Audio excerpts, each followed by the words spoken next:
순천시 총괄 건축가님 나와주셨습니다. 네. 그리고 김종헌 배세대학교 교수님 참석하셨습니다.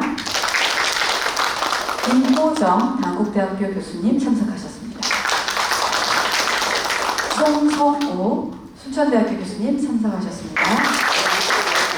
그리고 이은재 유아세대학교 교수님 참석하셨습니다. 남병민 총괄 건축가님께서 토의 좌장으로 진행해 주시기 바랍니다.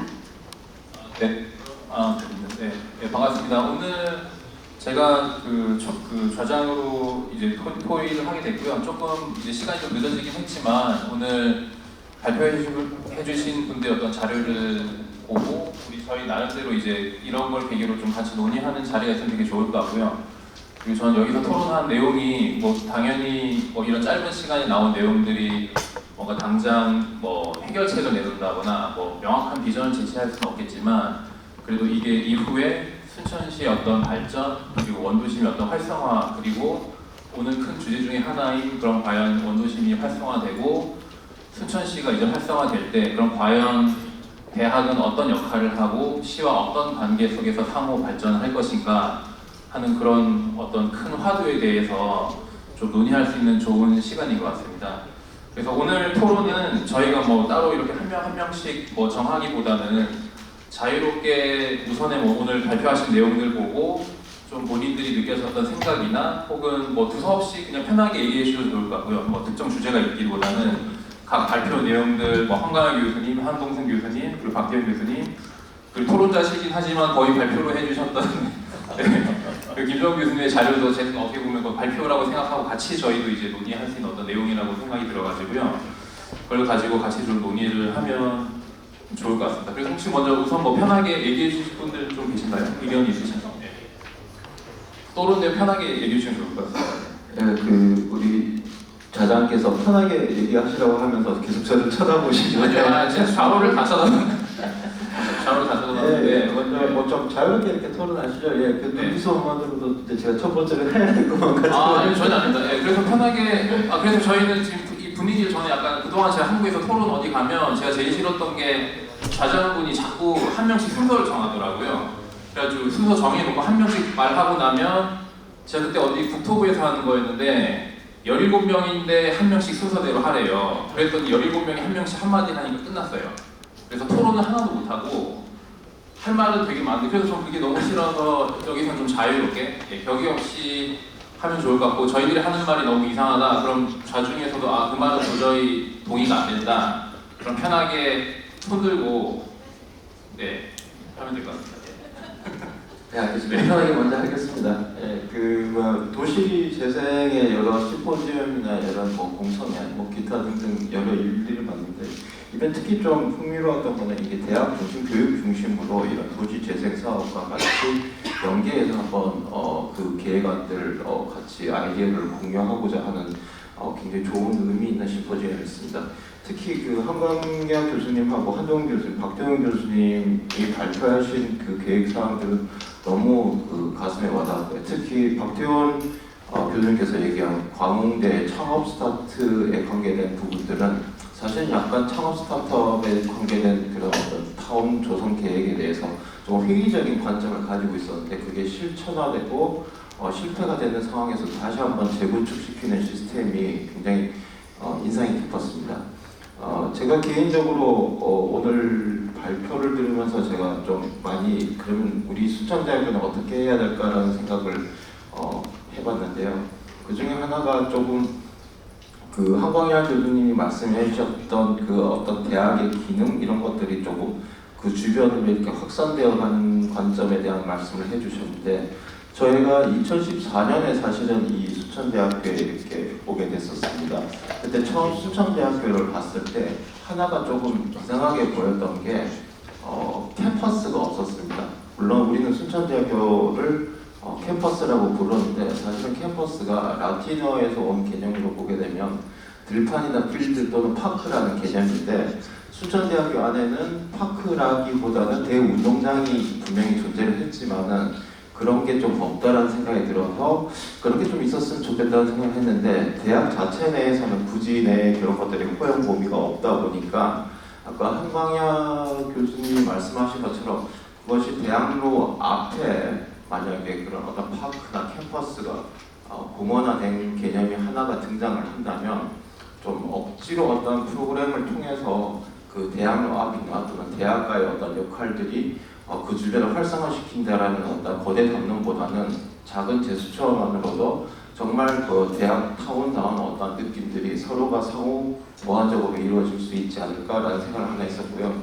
두 번째는 역시 한광희 교수님의 발표에도 많은 아이디어를 얻었는데 제가 그때 2014년에 왔을 때 하나 조금 특이하게 됐던 거는 순천대학교 앞이 많이 활성화가 안 되는데 특히 방학 시즌에 이게 안 되는 걸 느꼈습니다. 그래서 학교의 특성 자체가 예를 들면 학기 중에서는 그 정주 인구라고 해야 되나요? 학생들이 존재를 하는데 방학 시즌이 되면 빠져나가는 현상이 있다라는 걸 보게 되면 도시가 가져야 될 어떤 정주 환경의 기반 사항이 대학가는 어쩌면은 좀 유동 인구에 어떤 그 영향력을 미치지 않을까라는 생각이 들었고, 그럼 방학 때 어떤 걸로 채워야 될까라는 생각을 했을 때 우리 또 그 한동순 교수님께서 이렇게 좋은 해답을 주셨는데 평생교육이라는 개념이 있다면 만약에 그 방학 때 그 장년층을 위한 어떤 교육 프로그램이라든지 또는 그걸 좀 더 확장시켜서 중학교, 고등학교 친구들 역시 방학의 시즌이 있으니까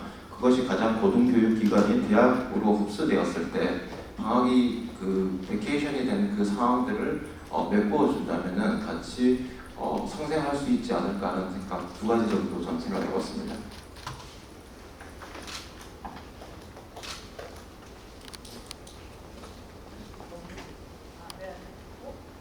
안녕하세요. 저는 강북대학교 건축학부의 김호정입니다.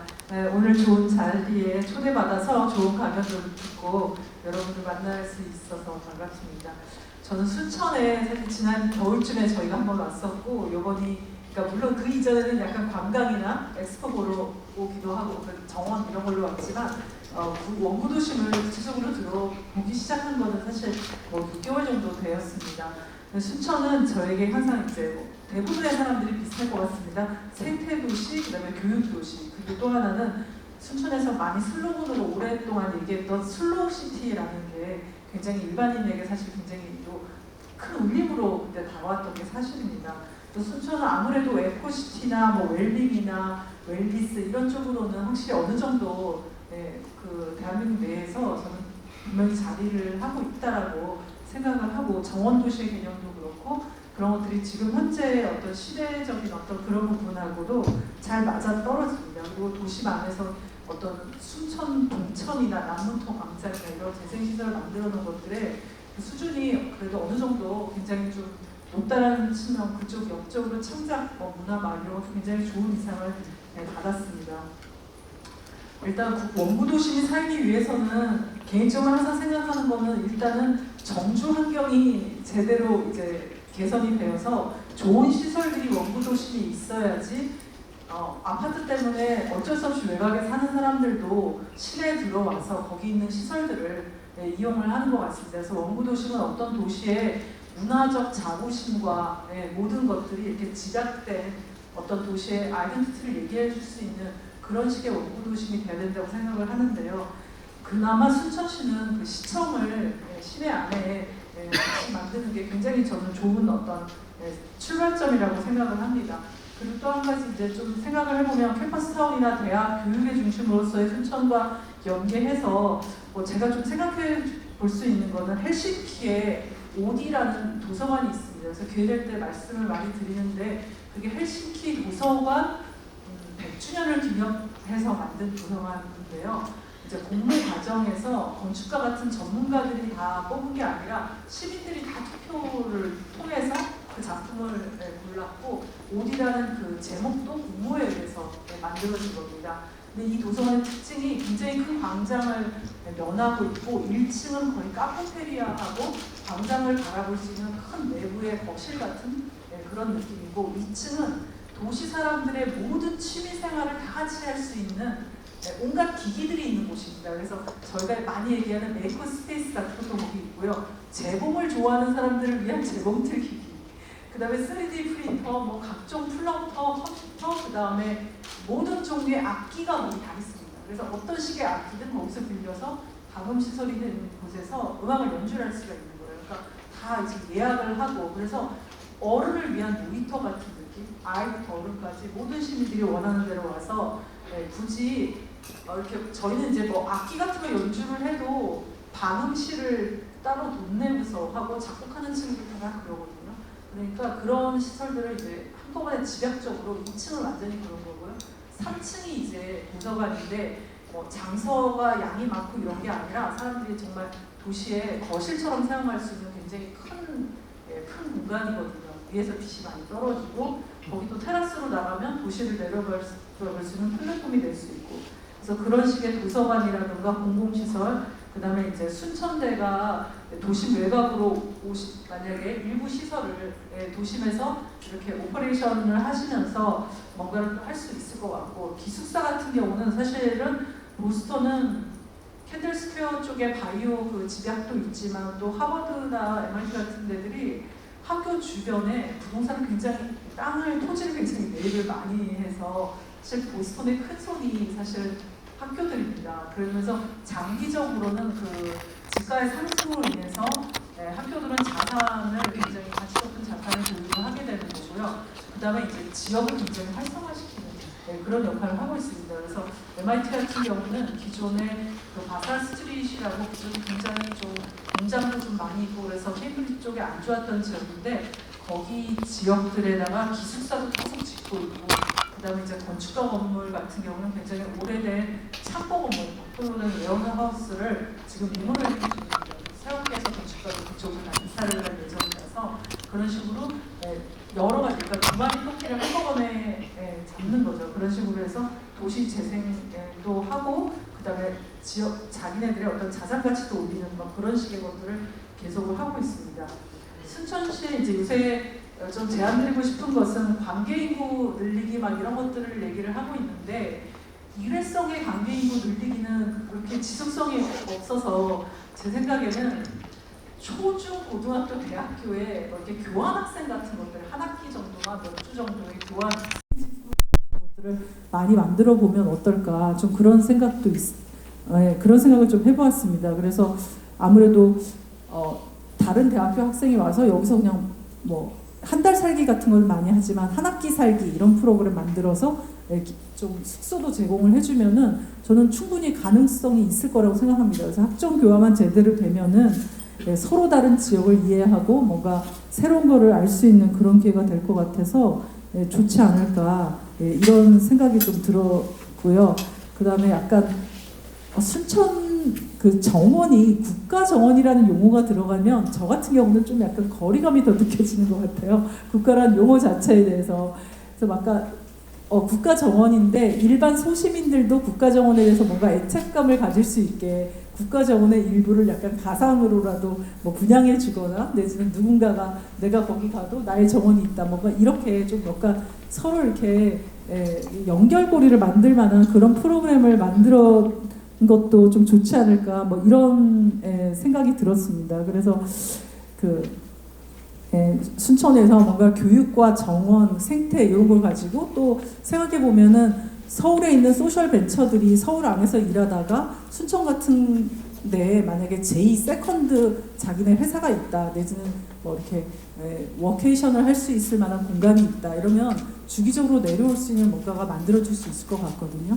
그래서 그런 식으로 해서 관계 인구가 늘어나다 보면 자연스럽게 정주로도 이어지고 도시 활력도 좋지 않을까 뭐 이런 생각 해봤습니다. 네, 이상으로 마치겠습니다. 감사합니다.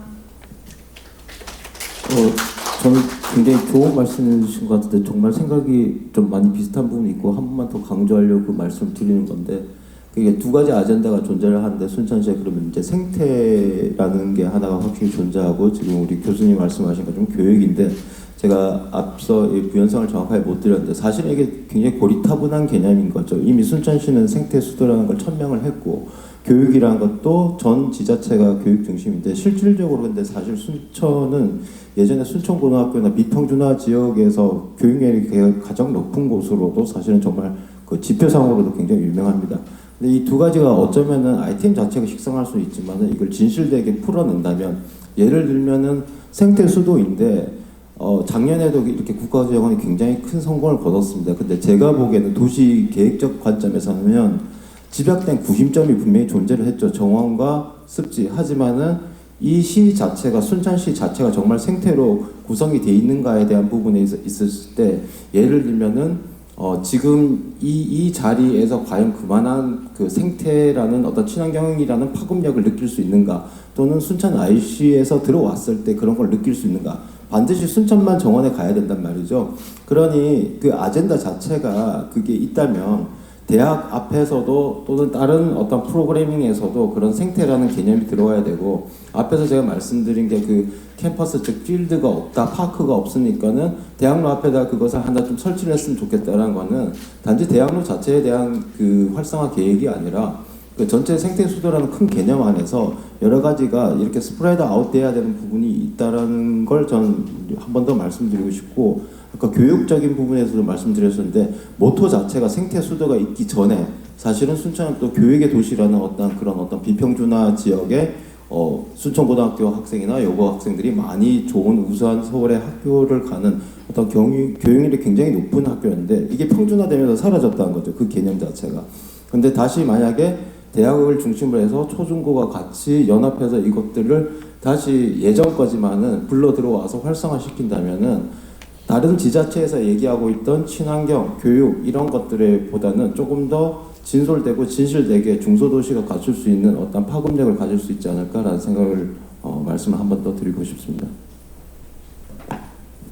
저도 그냥 뭐 편하게 얘기하자면 저도 송 교수님 말씀이랑 저기 전적으로 동의하는데요. 저도 이제 지금 순천시를 지난 3년 정도 중간중간 계속 이렇게 오면서 보면 진짜로 동감을 하는 부분이 생태 수도라고 하지만 사실 생태가 없거든요. 제가 봤을 때는. 그러니까 정말로 순천만 국가정원과 그 다음에 습지 딱 거기가 생태고, 도시로 왔을 때 과연 순천시가 다른 도시 어떻게 다른가 하면 그럼 전 상당히 큰 물음표가 있었습니다. 특히 순천시에서도 대부분 사람들이 살고 있는 그 신도시 부분 그러니까 그쪽 그 신대지구나 그런 신도시 쪽을 보면 거기는 순천이 아니고 전국이 다 똑같아요. 그러니까 아파트 단지가 대규모로 개발돼서 재개발돼 있고 그 앞에 상가들이고, 그럼 거기 가면 저도 가보면, 전 이제 일부러 가봤거든요. 이게 도시가 어떤지 보려고. 그러면 제가 순천에 있는지 뭐 부산에 있는 신도시에 있는지 서울 옆에 있는 뭐 분당에 있는지 구분이 안 가더라고요. 그래서 저는 거기서 순천의 미래를 찾기는 힘들 거라는 생각이 들었고요. 그 도시 구조를 전반적으로 바꿀 수 없다면. 그래서 저는 오늘 주제에서도 뭔가 구도심이 이렇게 나온 이유 중에 하나가 제 나름대로 좀 구도심에 대한 고민을 해본다면, 왜 그러면 순천시가 전체 면적은 서울시랑 거의 동일한 면적을 가지고 있는데 그 넓은 면적에서 뭔가 순천시가 본인만의 어떤 정체성과 어떤 도시 발전을 위한 어떤 방향성을 잡아야 된다고 하면 전체 서울만한 크기 전체를 다 개발할 수는 없는 거잖아요. 그럼 거기에서 딱 이렇게 집어서 거기만 좀 집중해서 한번 해봐야 되는 구간이 있는데, 제가 봤을 때 그나마 차별화된 게 지금 이제 국가정원과 습지지만, 거기는 이제 도시라는 행정구역상은 도시지만 도시가 아니라 이제 밖에 있는 거죠. 그러면 결국은 다른 도시와 차별화될 수 있는 게, 그럼 사람들이 서울 말고 다른 지방에 갈 때 왜 부산이나 광주로 안 가고 왜 순천으로 와야 되나? 라고 할 때 저는 그 유일한 가능성 있는 지점 중에 하나가 저는 구도심과 원도심이 아닌가. 그러니까 뭔가 변화를 끌어낸다면, 그래서 전 가능성이 거기에 있다고는 좀 생각을 들었고요. 그 다음에 교수님 말씀하신 것도 동의하는 게, 저는 미래라는 게 정말 뭐 첨단 기술과 뭔가 IT, IoT 그렇게 해서 자꾸 보통 정보 과제도 보면 계속 그런 것만 나와서 이제 마치 그걸 안 하면 미래가 아닌 것처럼 생각하는데, 저는 결국은 오히려 생태가 미래라는 생각이 많이 들거든요. 정말로 한번 생각해 보시면 오히려 자동차 중심으로 막 매연 날리면서 했던 그런 석유 기반의 어떤 산업들은 과거입니다. 사실은 그게 미래가 아니라 이미 과거가 된 거고요. 그 다음에 사실 저희들이 쓰는 어떤 데이터 센터들도 보시면 아시겠지만 AI도 지금 하려고 했더니 전력이 이렇게 많이 든다고 하잖아요. 그러면 결국은 저희가 생각하는 그런 미래는 결국은 어느 시점에서는 뭐 제 개인적인 생각은 종말로 가는 어떤 그 수레바퀴라는 생각이 되게 많이 들거든요. 다만 저희 세대에서 안 일어날 뿐이지, 결국은 눈에 보이지 않는 수많은 데이터들을 처리하고 만들기 위해서 소비되는 어마어마한 전기, 그리고 그걸 만들기 위해서 소비되는 어마어마한 에너지 같은 생각을 해보면 결국 미래는 뭔가 그게 아니라 오히려 생태가 저는 미래일 수 있다는 생각이 듭니다. 예. 그래서 저는 뭐 영화 이름은 제가 인터스텔라였나 잘 기억은 안 나는데 아무것도 없잖아요. 미래지만. 근데 오히려 풀 한 폭이 나는 게 엄청난 가치를 가진 거죠.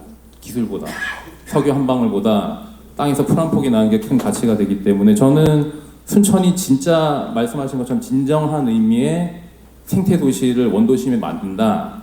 그러면 전 자연스럽게 그게 정주 환경이 다른 도시에선 갖지 못한 명확한 정주 차별화되는, 그러니까 한국에는 생태 도시가 없거든요. 없습니다. 그래서 순천이 만약에 유일한 생태 도시가 되면 그럼 분명히 명확한 정주 환경이 갖춰질 거고요. 그러면 저는 오히려 타겟도 아까 말씀하신 것처럼 관계 인구를 만든다고 할 때 하나는 교육을 기반을 한 뭔가 젊은 인구들을 그리고 일자리를 통해서 그러니까 그런 젊은 인구들이 이렇게 유입을 한다고 하면 결국은 한국이 이제 고령화 사회가 된다고 하면 결국은 나이 드신 분들이 편안하게 살고 치료받고 잘 살 수 있는 환경도 필요하거든요. 그러면 저는 대부분 서울에 있는 사람들이 서울이 좋아서 사는 게 아니라 거기에 이제 어떤 편의시설 때문에 있는 거잖아요. 그래서 저는 순천이 어느 정도의 그런 것들만, 예를 들면 아까도 얘기 나온 것처럼 뭔가 병원이 들어온다거나 그런 기본적인 것만 좀 갖춰지고 진정한 생태 도시가 된다면 오히려 서울을 떠나서 순천에서 정말 한번 나의 남은 20년을 살아볼까? 남은 40년을 살아볼까? 하는 도시로서의 어떤, 그러니까 교육을 통한 혹은 산업을 통한 젊은 인구의 어떤 유입, 그 다음에 너무 이제 지쳐서 이제 정말 좋은 데서 살고 싶은 사람들, 정말 좋은 환경에 살고 싶은 사람들을 끌어들일 수 있는 또 다른 어떤 관계 인구 유입, 이렇게 좀 두 가지 방향으로 어떤 관계 인구도 좀 방향을 잡아본다면 그러면 분명히 좀 다른 지방자치단체와는 차별화되지 않을까 하는 좀 그런 생각이 좀 들었습니다.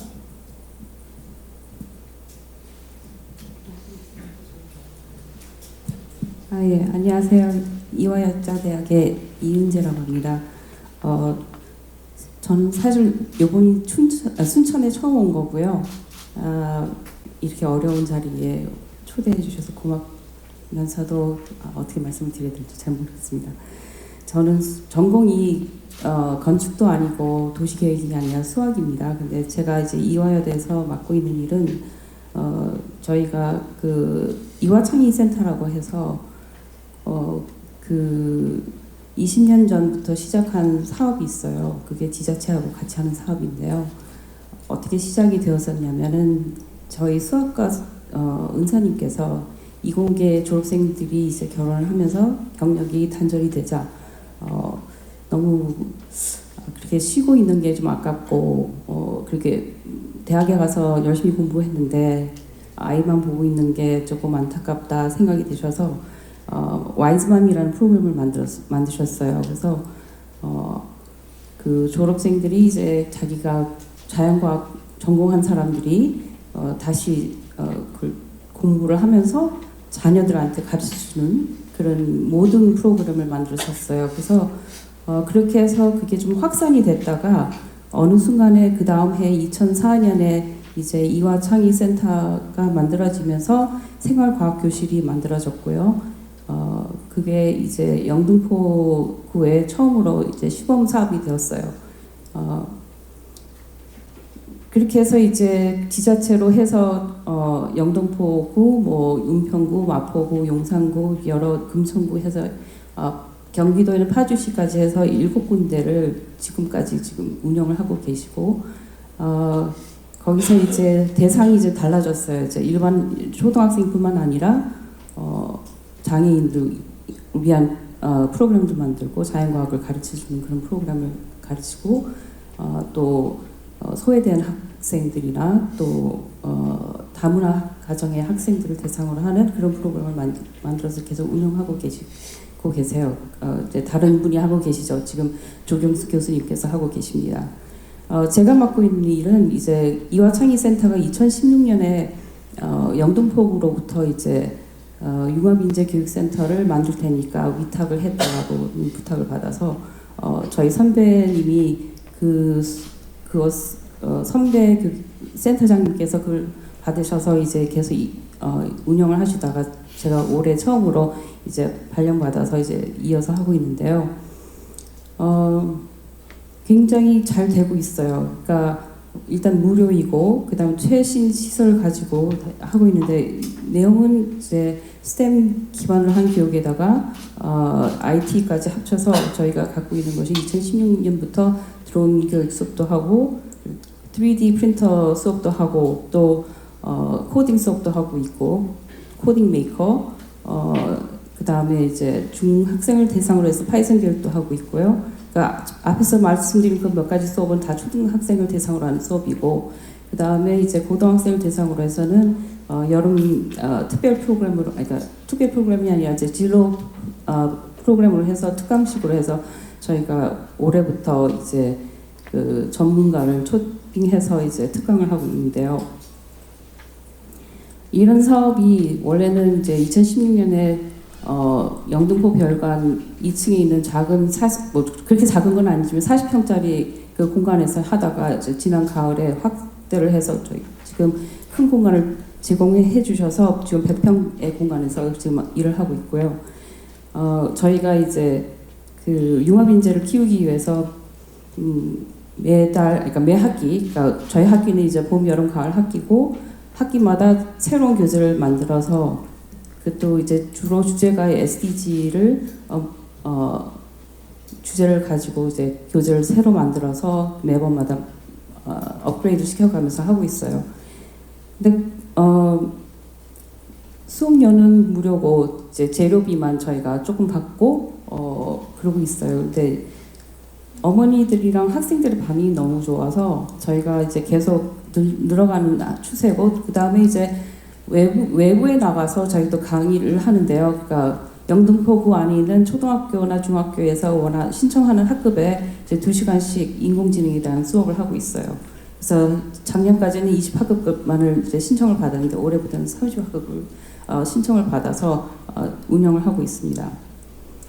이렇게 잘 되고 있는 것이 물론 이제 좋은 시설 제공해 주신 지자체도 이제 도와주셔서 그런 것도 있고 또 훌륭한 또 강의하시는 분들이 계시고 주로 강의하시는 분들은 경력 단절되었던 그런 여성분들이 이제 재교육을 받아서 와서 강의를 하고 있어요.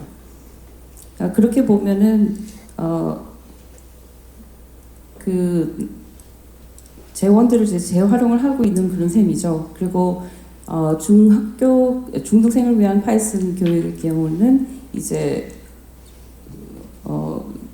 저희가 사용하는 공간이 주말에 열리지 않고 그리고 중학생들은 주중에는 시간 내기가 어려워서 주말에 수업을 할 수가 없으니까 대신에 이제 방학 때 속강으로 해서 닷새를 하게 되는데요. 그때는 이제 저희가 이화여대에 있는 응용통계학과의 대학원생을 이제 강사로 데리고 와서 이제 수업을 하는 방식으로 이제 하고 있습니다. 그래서 그렇게 저희는 대학에 있는 인재들을 활용하고 또 커뮤니티를 위해서 또 필요한 재원들을 이제 제공해주면서 일을 하고 있는데요. 그리고 해커톤이라는 행사를 하는데 그때는 이제 100명의 학생들을 신청을 받고 그때 멘토로는 대학생들을 이제 신청을 받아서 저 고용 그러니까 인턴이 아니라 아르바이트로 해서 그런 형태로 해서 저희 학생들을 활용하고 있고 좋은 프로그램인데 이제 이게 계속 유지가 될 수 있었던 것은 제가 생각했을 때 저희 선배님과 그 앞서 계신 교수님들이 커뮤니티에서 어떤 것을 원하는지를 굉장히 많이 신경 써가면서 제공을 했기 때문에 그게 계속 유지되었던 것 같아요. 아무리 좋은 프로그램이 있다 하더라도 원하는 쪽에서 나는 이런 프로그램이 더 필요한데 이걸로 해주세요 하고 원한다면 그렇게도 융통성 있게 바꿔주는 것이 또 저는 중요하다고 생각을 하는데요. 제가 문외한이기 때문에 이 건축하고 이런 도시 설계에 대해서는 제가 어떻게 말씀드릴 수는 없는데 제가 봤을 때는 그런 것도 감안을 하시면서 그 주민들이나 이 시민들이 원하는 것이 어떤 것인지를 이렇게 잘 보시면서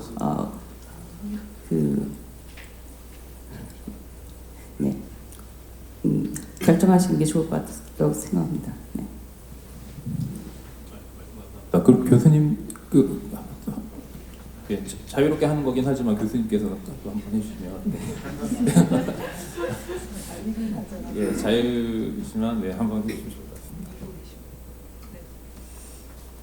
같습니다. 제가 토론자한테 이렇게 정해진 룰을 바꿔가면서 제가 말씀드린 거는 저는 이제 정부나 대학의 경우에는 큰 그림을 그려서 계몽하듯이 또 가르치듯이 방향을 제시하고 이런 데 익숙해 있고 그런 쪽을 많이 해오는 것 같아요. 근데 그거는 이제 큰 그림을 그리고 방향을 잡는 거는 굉장히 중요하고 어떤 그 드라이브를 걸 때 굉장히 선도적으로 풀어가는 건 좋은데 이게 지속성을 가지려면 마이너하게 각 개인이 그런 거에 대한 효과라든가 성과라든가 이런 걸 면밀하게 검토하고 본인이 그런 정책을 따라가는 사람이 아니라 본인이 그걸 만들어가는 주체로서 평가받고 주체로서 이 자기가 이거를 풀어나간다고 하는 생각을 가져야 되는데 그게 좀 차이가 있는 것 같아요. 외국의 경우에는 지역협의체가 자신들이 중심이 돼서 정부가 어떻든 간에 그 삶의 중심을 자기가 만들어가는데 중점을 둔다고 보면 우린 자꾸 이렇게 지자체나 정부에서 나서서 이렇게 가야 된다고 하는데 사실은 이게 탑다운 형식으로 막 진행이 되다 보니까 그게 지원이라든가 경제적인 어떤 이익이 없으면 그 다음에 그게 다 스톱되고 지속성이 굉장히 떨어지는 것 같아요. 바텀업이 진행이 돼야 되는데 근데 그 점에서 저는 대학이 큰 역할을 해야 된다고 생각하는데 지자체나 정부를 대신하는 역할이 아니라 대학의 본질적인 역할은 가치를 다양하게 만드는 작업을 해줘야 된다고 생각합니다. 사실은 대학이 우리나라 대학은 가치를 너무나 한쪽으로 쏠리게 해서 좋은 대학, 좋은 직장, 그 다음에 성과 있는 거를 유도하다 보니까 그게 결국에는 스스로를 갉아먹고 우리가 다양한 가치를 가지고 다양하게 살아가는 가치를 많이 잃어버렸다고 생각하는데 그러면서 지역이나 아니면 다양한 가치의 삶을 찾아가야 된다고 하니까 지금 굉장히 어려운 것 같아요. 굉장히 너무 풀어가기가 너무 어렵다는 거죠. 그래서 저는 대학의 본질적인 기능이 이 다양한 가치의 다양성을 강조하고 인간의 삶이 굉장히 풍요롭게 풀어갈 수 있는 가능성을 자꾸 던져줘야 되는데 그게 지금까지 우리나라 대학은 뭐 성적 잘 나오고 좋은 데 가고 이런 걸로 계속 끌고 왔기 때문에 지금 현재 우리가 당면하는 문제라고 생각합니다. 그래서 저는 뭐 대학이 그러니까 여러 가지 역할이 있겠지만 그 중에 지금 우리가 해야 될 일은 그러니까 이제는 평생 교육이니까 굳이 뭐 학점을 잘 받아야 되고 뭐 이런 게 아니잖아요. 그래서 음악이라든가 미술이라든가 체육이라든가 이런 정말 삶을 풍요롭게 할 수 있는 기반을 닦아주고 그걸로 인해서 시설만 좋으면 뭡니까? 자기가 삶에 대한 의미를 찾고 거기에서 만족을 느끼게 되는데 결국 그런 것들 해나가는 기반을 대학이 풍요롭게 만들어주면 굳이 뭐 이렇게 좋은 시설을 만들지 않더라도 행복을 느낄 수 있기 때문에 그런 거에 대한 기반을 만들어 나갈 수 있는 역할을 해줘야지 그렇게 지속성을 가질 수 있다고 생각이 됩니다. 그래서 저는 그런 점에서 제가 이렇게 무리하게 이렇게 주체로서의 어떤 그 삶 그리고 저는 정말 그 소설을 읽으면서 저는 지금까지 살아왔던 게 뭐 이래야 된다 이렇게 역사적인 의미 있는 일들을 해야 된다 이렇게 생각했는데 그게 각 개인한테 어떤 영향을 미치는가 그래서 꼼꼼하게 저는 큰 방향과 함께 이제 세밀한 그러니까 실질적인 삶의 개개인이 어떻게 이 지역과 연결될 수 있는 가능성 그 접점을 만들어주는 기회를 대학이 많이 만들어줘야지 그게 이게 지역과 대학이 살 수 있는 길이라고 생각이 되고 학문이라는 게 저는 대학의 학문이라는 게 바로 그런 부분들을 많이 만들어서 풀어주는 것이 대학이 할 일이라고 생각이 되는데 지금은 좋은 대학, 세계적인 명문 대학이 하는 거를 우리가 찾아가서 그거를 쫓는다고 해서 그게 우리 삶과 직접적으로 연결이 안 되고 그렇게 됨으로써 사실은 저는 세계적인 명문 대학으로 커갈 수 있다고 생각이 듭니다.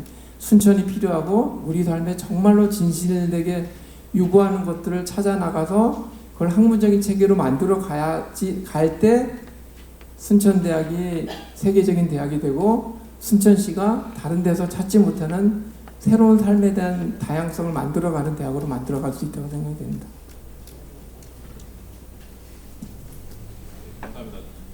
네, 말씀 잘 들었습니다. 저도 뭐 동감을 많이 하고요. 그리고 저는 생각이 이제 저희가 오늘 뭐 심포지엄 큰 주제는 어떻게 보면 지방 소멸에 대응하는 중소도시 구도심 활성화인데 지금 이제 2부에서 하는 거는 보면 발표 내용과 지금 토론 내용을 들으시면 아시겠지만 좀 대학과 관련된 내용들이 많은데 제가 그냥 지금 들은 인상은 지금 오늘 나오신 토론하신 패널들도 다들 어떤 대학의 어떤 역할, 그다음에 어떤 이런 중소도시가 구도심을 활성화하고 중소도시가 이제 커가는 데 있어서 대학의 역할에 대해서는 다들 공감하신다는 생각은 인상은 들었거든요. 이제 다들 커멘트가 그걸 반대하시는 의견은 뭐 없으셨던 것 같고, 그리고 오늘 발표한 내용들도 결국은 어떤 그 한강호 교수님의 어떤 오래된 도심이 대학이다, 그리고 한동승 교수님의 지역과 함께한 고등 평생 교육, 그리고 박태원 교수님의 서울시 캠퍼스타운 사업과 그다음 지역 활성화, 그리고 이제 김종원 교수님의 로건 서클과 이제 LCCA도 보면 결국은 그 지역 사회가 잘 되고 있는 그 과정에서 대학의 역할이 상당히 컸고요. 그리고 저도 정말 그걸 이제 공감을 많이 합니다. 그래서 뭐 제 개인적으로는 이게 사실 하고 싶은 말은 좀 더 있긴 한데 시간이 조금 많이 지연됐기 때문에 제가 뭐 말은 좀 줄이도록 하겠습니다. 예.